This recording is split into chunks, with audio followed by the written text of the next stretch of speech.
আমরা তো বর্তমান তাহলে আমরা বলতে পারি যে সৃজনশীল পদ্ধতিটা কি এখনো চালু আছে?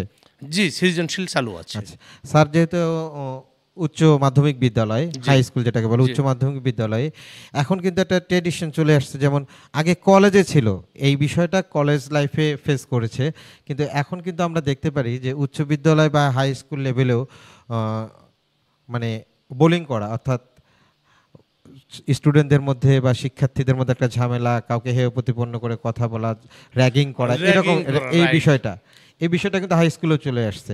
তো এই বিষয়টাকে আপনি একজন শিক্ষক হিসাবে কিভাবে এটাকে আপনি এখান থেকে শিক্ষার্থীদের বের করে নিয়ে এসে এই ব্যাপারে কোনো পদক্ষেপ নিয়েছেন কিনা এর আগে, এরকম যদি কোনো ঘটনা থাকে স্যার?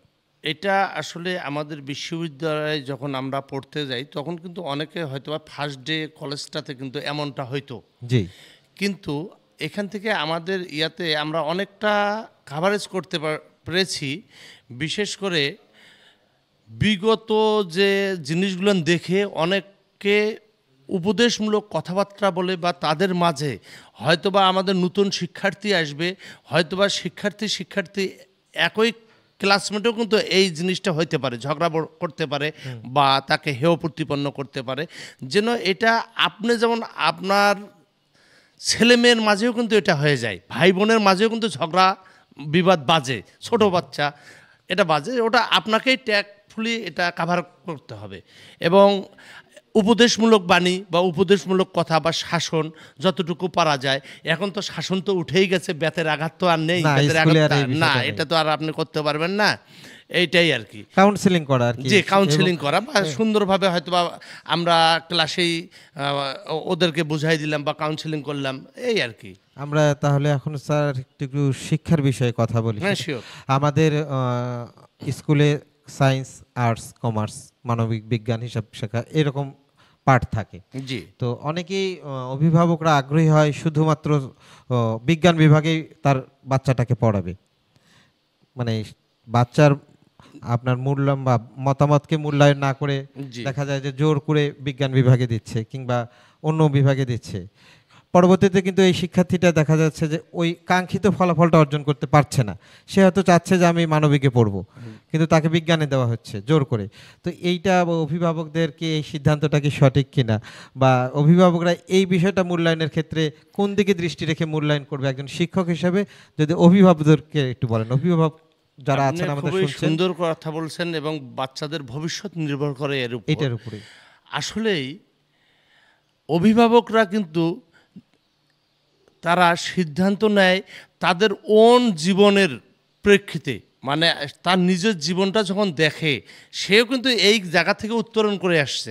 এসে যখন দেখে বহির্বিশ্বে বা কারিগরি শিক্ষায় বা বিজ্ঞানের প্রতি ঝুঁকে পড়ছে পুরো বিশ্ব, তখন সে কিন্তু প্রতিটা অভিভাবকই কিন্তু ফার্স্ট টাইম কিন্তু বলে যে আমার ছেলেকে ডাক্তার বানাবো, আমার ছেলেকে, সবারই একটা স্বপ্ন থাকে, ডাক্তার, ইঞ্জিনিয়ার, ফার্স্ট চয়েস। তা এই জন্যই অভিভাবকরা কিন্তু সায়েন্স নিয়ে পড়ার জন্য একটু আগ্রহ প্রকাশ করে। আমার যতই কষ্ট হোক তোমাকে সায়েন্স নিয়ে পড়তে হবে, যে আমি তোমাকে ব্যাকআপ দিব, কিন্তু বাচ্চার ধারণ ক্ষমতা বা বাচ্চার যে জিনিসটা বোঝার, আসলে চাপিয়ে দেওয়ার কোনো কিছু নেই। ঠিক আছে, আপনি একটা জিনিস খেয়াল করে দেখেন, আজকে আমরা যারা ডাক্তার ইঞ্জিনিয়ার নিয়ে খুবই ব্যতিব্যস্ত হয়ে পড়ছি, মানবিক শাখায় পড়ে কিন্তু তারা কিন্তু আজকে কিন্তু আমাদের শহর শাসন করতেছে, আমাদের দেশ শাসন করতেছে। আজকে যদি আপনি খেয়াল করে দেখেন, আজকে ডিসি সাহেব উনি কিন্তু যখন কিন্তু ডাক্তারে টেকে নেই বা ইঞ্জিনিয়ারে টেকে নেই, তখন কিন্তু তাকে কিন্তু ডাক্তারের থেকে কিন্তু একটু কিন্তু নিচু চোখে দেখা হয়েছে তৎকালীন সময়, স্টুডেন্ট সময়, যে ওর থেকে খারাপ, মেডিকেলে টিকতে পারেনি। কিন্তু আজকের ডিসি সাহেব কিন্তু উনি কিন্তু, আর যখন একজন সিভিল সার্জন ডিসি সাহেবের আন্ডারে গিয়ে কিন্তু কাজ করেন, তা সেই জন্য কাউকে ছোট করে দেখার কিছু নেই। মানবিকে থাকলেই যে খারাপ করবে কিছু এটা না, তবে তার মূল উদ্দেশ্য হচ্ছে সে ভালো কিছু করবে, বা তারও অন্য লক্ষ্য থাকতে হবে যে আমি মানবিক শাখা পড়েও ভালো কিছু করতে পারবো, বা বাণিজ্য শাখা থেকে করেও করা সম্ভব। মানে এইটাতে আসলে আমরা সন্তানদের উপর, প্রিয় দর্শক যারা আমাদের আজকের এই প্রোগ্রামটি দেখছেন এবং শুনছেন, অভিভাবক বিশেষ করে যারা আছেন তাদেরকে বলছি যে আমাদের সন্তানদের উজ্জ্বল ভবিষ্যৎ তো আমরা কামনা করবই, কিন্তু তাদেরকে শিক্ষাটাকে একটা বোঝা মনে করে তাদের উপর চাপিয়ে না দিই। তারা যে পদ্ধতিতে পড়তে চায়, যে শাখাতে তার বিচরণ করতে স্বাধীনতা পায় বা সে নিজেকে স্বাচ্ছন্দ্য বোধ করে, আমরা সেই শাখাতেই সন্তানকে নিয়ে যেতে সাহায্য করব। কারণ একজন শিক্ষার্থী সে যদি মানবিক থেকে পড়ে, তার বড় হওয়ার কিন্তু অনেক রাস্তা আছে। আমরা শুধু ভাবি যে ডাক্তার কিংবা ইঞ্জিনিয়ার হলেই বোধহয় আমার সন্তান জীবনে ভালো কিছু করলো, কিন্তু অন্যান্য বিষয়গুলো, অন্যান্য যে পাঠগুলো আছে সেখান থেকেও ভালো করা সম্ভব। স্যারের কাছে আর একটু ফিরি। স্যারের কাছে এবারে জানতে চাওয়া, আপনি শিক্ষকতা পেশার সঙ্গে আছেন, যেহেতু যুক্ত অভিভাবক এবং ছাত্র বা শিক্ষার্থী যারা আছেন, এদের সঙ্গে আপনাদের শিক্ষকদের কতটুকু মানে কাছাকাছি আসলে শিক্ষা ব্যবস্থাটা আরো সুন্দর হবে বলে আপনি মনে করেন? মানে আমি প্রায় মানে যেটা উপলব্ধি করি যে একজন শিক্ষক এবং অভিভাবকের মধ্যে কিছুটা দূরত্ব থাকে, কিংবা স্টুডেন্ট সকালে বের হলো, প্রাইভেট করলো, স্কুল করলো, চলে, কিন্তু কোন স্কুলের কোন শিক্ষক কোন সাবজেক্টটা নিচ্ছে এটা অনেক অভিভাবকই জানে না। জি। তো এই দূরত্বটা কি আসলে কমানো সম্ভব? আসলে কমানো সম্ভব, এটা গার্জিয়ানের সচেতনতা লাগবে। গার্জিয়ানেই পারে এই জিনিসটার দূরত্ব থেকে ইয়া করতে। বিশেষ করে আমার বাচ্চা স্কুলে গেল, কয়টা থেকে কয়টা পর্যন্ত স্কুল, এটা আমাকে জানতে হবে। তার ম্যাথটা কোন ছাড় নেয়, ইংলিশটা কোন ছাড় নেয়, বাংলাটা কোন, তাহলে বাচ্চার পাঠদানের সঙ্গে কিন্তু সে পরিচিত হয়ে গেল।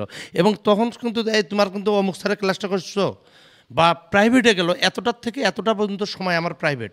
এবং আরেকটা জিনিস সবিনয়ে আমি অনুরোধ করব, বিশেষ করে মাধ্যমিক শাখার, মাধ্যমিকে যে বাচ্চারা পড়ে তাদের গার্জিয়ানের প্রতি সবিনয় অনুরোধ করব যে আপনারা অন্ততপক্ষে আপনাদের বাচ্চা স্কুলে গিয়েছে, অন্তপক্ষে সপ্তাহে একদিন হলেও টিচারের সঙ্গে ফোনে যোগাযোগ করেন বা কথা বলেন। বিশেষ করে এই জিনিসটা আমি অনুরোধ করে বলবো যে মাধ্যমিক শাখাটাই কিন্তু তাদের একটা টার্নিং পয়েন্ট। এখান থেকে কিন্তু ঝরে পড়ার একটা সম্ভাবনা দেখা দেয়, বা এইখান থেকেই তারা কিন্তু একটা বখাটে হয়ে যাওয়ার কিন্তু একটা সম্ভাবনা দেখা দেয়, বা হয়তো বা লাইন ট্র্যাক করার একটা সম্ভাবনা দেখা দেয়। তাই গার্জিয়ানদেরকে আমি আবারও অনুরোধ করব যে আপনারা অবশ্যই স্কুলের শিক্ষক বা শ্রেণী শিক্ষকের সঙ্গে যোগাযোগ করবেন। ধন্যবাদ স্যারকে।